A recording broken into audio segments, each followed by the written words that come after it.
ఇంకా మా homeopathy doctor మీ దగ్గరలో ఉన్నటువంటి గై గైనకాలజిస్ట్ దగ్గరికి కానీ స్కానింగ్ సెంటర్కి కానీ అర్జెంటుగా వెళ్ళి ఒకసారి చెకప్ చేయించండి, వెంటనే నాకు రిపోర్ట్స్ పెట్టండి అని అన్నారు అని చెప్పాను కదా లాస్ట్ వీడియోలో.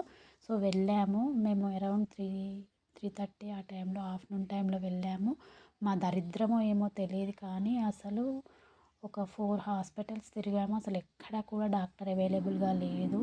ఇంకా మా టెన్షన్ చూడాలి. నేనైతే ఎక్స్పోజ్ అవుతున్నాను, బయటికి ఏడుస్తూ ఉన్నాను. మా వారైతే ఎక్స్పోజ్ అవ్వట్లేదు కానీ ఇంకా అంతా అయిపోయింది, అబార్షన్ అయిందని అనుకున్నాము. చాలా టెన్షన్ పడుతూ వెళ్ళాము. వెళ్ళిన తర్వాత ఇంకా జనని స్కానింగ్ సెంటర్ అని చెప్పేసి చాలా ఫేమస్ స్కానింగ్ సెంటర్ అనమాట మా జనగాంలో. సో ఆ స్కానింగ్ సెంటర్కి వెళ్ళిన తర్వాత వెళ్ళినంతసేపు ఏడుస్తూనే ఉన్నాను. డాక్టర్ స్కానింగ్ చేస్తున్నంతసేపు కూడా ఏడుస్తూనే ఉన్నాను. ఏడుస్తూనే ఉంటే డాక్టర్ గారు అన్నారు, ఏడవకమ్మా, నీ బేబీకి ఏం కాలేదు, విను ఎంత చక్కగా హార్ట్ బీట్ ఉందో, గుండె చప్పుడు విను అని చెప్పేసి అన్నారు.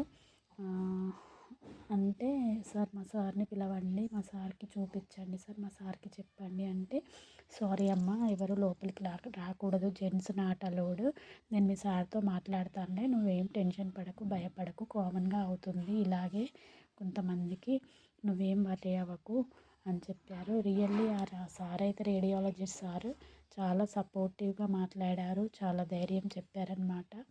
ఇంకప్పుడు మేము మా సార్తో కూడా మాట్లాడారు.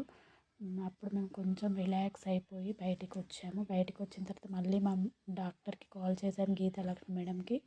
కాల్ చేసిన తర్వాత ఓకే, నో ప్రాబ్లం, నాకైతే ఫుల్ కాన్ఫిడెన్స్ ఉంది, మీరు టెన్షన్ పడ్డారు, ఏం కాదు, కొంతమందికి ఇలానే అవుతుంది, ఎవ్రీ వీక్ ఆ ప్రొజెక్టిన్ ఇంజెక్షన్ అయితే తీసుకోండి, జర్నీ అస్సలు చేయకండి, అవాయిడ్ చేయండి జర్నీ అని చెప్పారు. నెక్స్ట్ ఏం జరిగిందని